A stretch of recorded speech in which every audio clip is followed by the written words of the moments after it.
Olá, boa noite para vocês. Agora 6 horas e 52 minutos. Moradores da Vila São José, em Taubaté, viveram momentos de pânico neste domingo. Um muro de arrimo que pertence a uma obra caiu e causou uma destruição em série. Várias casas ao redor foram danificadas e parte de uma academia desabou. Por sorte, ninguém ficou ferido. A reportagem é de Márcio Correia. Na Vila São José, em Taubaté, a cena era a de um terremoto. Mas foi a queda do muro de arrimo desta obra que provocou a destruição. O desabamento aconteceu no início da manhã de domingo e atingiu imóveis ao redor. Este metalúrgico é morador do edifício Daniela. Ele conta que foi acordado pelos agentes da Defesa Civil. Foi acordado, apertaram a campainha, né, dizendo para a gente evacuar o prédio que tinha risco de cair. Aí foi um desespero total, né? A gente só teve o tempo de catar roupa e documento e descer, mais nada. Ficou tudo no prédio. E pouco tempo depois caiu o muro. Aí pouco tempo depois a casa dos fundos, né, desceu totalmente, foi em câmera lenta até. Aí desespero total, né? Você não está em segurança, não sabe o que fazer mais, se vai voltar para casa, se vai perder os bens que estão lá. Imagens gravadas por celular mostram um momento em que o muro desabou. A obra fica na rua Euvino de Moraes e pertence à construtora Ergplan. Aqui serão erguidas 2 torres de um conjunto habitacional. Engenheiros da empresa e da Defesa Civil estiveram no local para tentar identificar as causas do acidente. O fato é que eles estão fazendo uma cortina para fazer um muro de arrimo da fundação do prédio, e essa cortina ela cedeu. A gente não tem como precisar ainda exatamente o porquê que ela cedeu, se foi por conta das chuvas ou se foi por algum erro de cálculo estrutural dessa cortina. Mas o que ocasionou todo o transtorno aqui na região foi por conta dessa obra que cedeu. 10 casas e 3 prédios residenciais vizinhos à construção tiveram que ser interditados. Esta casa, nos fundos da obra, está com a estrutura completamente comprometida e terá que ser demolida. Os demais imóveis afetados serão reavaliados nesta segunda-feira para uma possível liberação. Mas o edifício Daniela, esse deverá continuar interditado. O prédio é o mais afetado, está com suas fundações todas expostas, né, ou parte das fundações expostas. Então ele realmente está com grande risco, foi isolado e agora a Defesa Civil, juntamente com a Prefeitura, o engenheiro da Defesa Civil, vão avaliar com a consultora como é que vai adotar as medidas aí de recuperação desse prédio. A faxineira do edifício, que tem 12 apartamentos, foi a primeira a perceber o problema e alertou os responsáveis pela obra. Eu escutei e fui atrás do síndico. Aí o síndico veio, a gente foi lá embaixo na obra, ele falou que era para embargar a obra. Aí o engenheiro subiu com a gente aqui, olhou lá e falou que não era nada. Que não precisava se preocupar, porque eles já estavam acostumados a fazer isso mesmo, prédio dava rachadura. Só que aqui já começou a cair. Só que ele ainda brincou, ainda falou que era um meteoro que tinha caído aqui. 56 famílias foram abrigadas em hotéis com as despesas pagas pela Ergplan.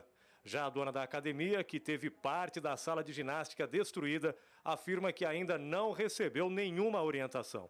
O prejuízo é bem grande. Qual é o prejuízo seu, sim? Olha, eu não consigo passar valores, porque isso foi muito recente. Mas devido ao número de funcionários, número de alunos, nós tivemos que ser evacuados, então o prejuízo é bem grande. Os técnicos da construtora passaram toda a manhã analisando as condições do terreno onde será erguido o conjunto habitacional. No início da tarde, a engenheira coordenadora da obra falou com a nossa equipe de reportagem e assegurou que o muro não foi a causa do desmoronamento. A gente começou a obra há mais de 3 meses, então não é uma obra típica, é uma obra muito comum de se acontecer, é uma obra razoavelmente fácil de fazer, então foi previsto com relatórios, enfim, a gente tem todas as ferramentas para que isso não acontecesse, mas infelizmente algum item externo invisível, né, que não saiu nos perfis, nas sondagens, nos relatórios, não apareceu, mas a gente não consegue definir ainda o que efetivamente aconteceu. 7 das 10 casas interditadas foram liberadas aos moradores. Estes 2 prédios também já podem ser ocupados. Os demais imóveis vão continuar fechados por medida de segurança. pessoal do prédio continua em hotel, a gente vai averiguar quanto tempo, vai começar a limpeza, enfim. Daí a gente vai entrar em contato com o pessoal do hotel para a gente conseguir direcionar para casas, residências, enfim, averiguar e fechar, né, o destino de cada família. As famílias serão indenizadas ou não? Com certeza, né? Tudo que foi causado aí pelo dano, com certeza vai ser ressarcido. E terminou agora há pouco uma reunião entre a Defesa Civil e os representantes da construtora Ergplan. Sobre esse assunto eu vou conversar agora ao vivo com a repórter Brisa Albuquerque, que está em Taubaté. Olá, Brisa, boa noite. Tem algum resultado? Já saiu alguma definição dessa reunião, Brisa?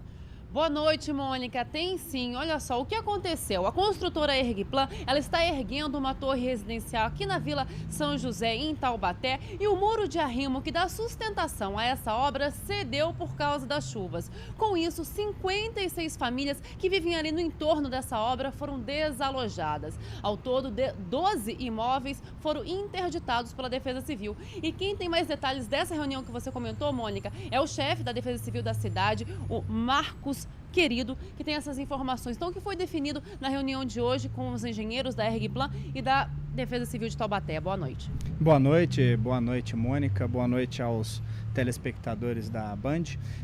Hoje a Prefeitura e a Defesa Civil fez uma reunião com os engenheiros da Ergplan e os engenheiros que a Ergplan contratou para fazer o cálculo estrutural do muro de arrimo.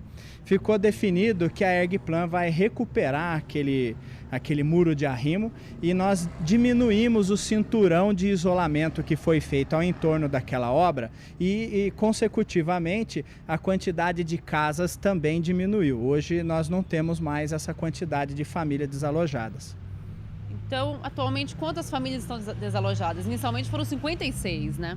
Hoje em torno de 15 famílias que estão desalojadas. Nós temos o edifício Daniela, que ali são 12 famílias, uma família aos fundos e mais as famílias próximos à academia onde houve o sinistro. Há uma previsão de quando essas famílias poderão voltar para suas casas? Veja bem, ali vai ser feito um trabalho de recuperação, não só do muro de arrimo, como do entorno onde aconteceu esse deslizamento. Aonde ainda existe um perigo de desabamento, vai ser feito um trabalho de destruição. E esse prazo pode ser até o final de semana. Muito obrigada pelas suas informações. Mônica. Obrigada, Brisa. Obrigada, Marcos. Pois é, e em 30 dias deve sair o laudo sobre as causas do incêndio que atingiu a loja Marisa no fim de semana aqui em Taubaté. O fogo começou no primeiro andar do prédio no início do expediente, mas não havia clientes, apenas os funcionários. 6 viaturas dos bombeiros de Taubaté e de São José dos Campos, incluindo 2 autobombas, foram mobilizadas para apagar o incêndio. Cerca de 40 bombeiros precisaram de 2 horas e meia para controlar as chamas. Por causa do problema, a rua Marquês do Herval teve de ser interditada pela Polícia Militar e a Praça Dom Epaminondas isolada para impedir o avanço da multidão de curiosos. A fumaça atingiu o prédio residencial ao lado e os 8 apartamentos foram evacuados. Nenhum morador ficou ferido. A gente não consegue, não tem condições agora de determinar a causa do incêndio. Mas houve uma grande dificuldade do combate ao incêndio devido a uns tapumes e paredes falsas que eles fizeram na parte superior da loja e que impediram a saída do ar e a entrada dos bombeiros. Nós tivemos que fazer o recorte desse pedaço, dessa parte da loja para poder ter acesso aos focos de incêndio. Tinha o extintor de incêndio, tinha o hidrante funcionou. No entanto, pelo elevado carga incêndio e pelo bloqueio das áreas da fuga da fumaça, de pontos de saída de fumaça, de ventilação, ficou muito difícil de apagar o incêndio. É o segundo incêndio registrado em prédio no centro comercial da cidade. Em fevereiro de 2011, as chamas atingiram os 8 andares da loja Marabras. Pessoas que estavam no local foram orientadas a saírem pelo terraço, onde foram resgatadas pelo helicóptero Águia da Polícia Militar. 120 socorristas do Corpo de Bombeiros, da Brigada de Incêndio do Exército e até voluntários participaram da contenção das chamas. O incêndio teria começado no setor administrativo da loja, no primeiro andar do prédio. Por sorte, ninguém se feriu. No caso do incêndio na loja Marisa, a assessoria de imprensa diz que foi prestada toda a assistência aos funcionários. Nenhum teve ferimentos graves, mas 7 empregados foram encaminhados ao Hospital São Lucas por precaução e em seguida foram liberados. No momento do incêndio, a loja permanecia fechada para os clientes.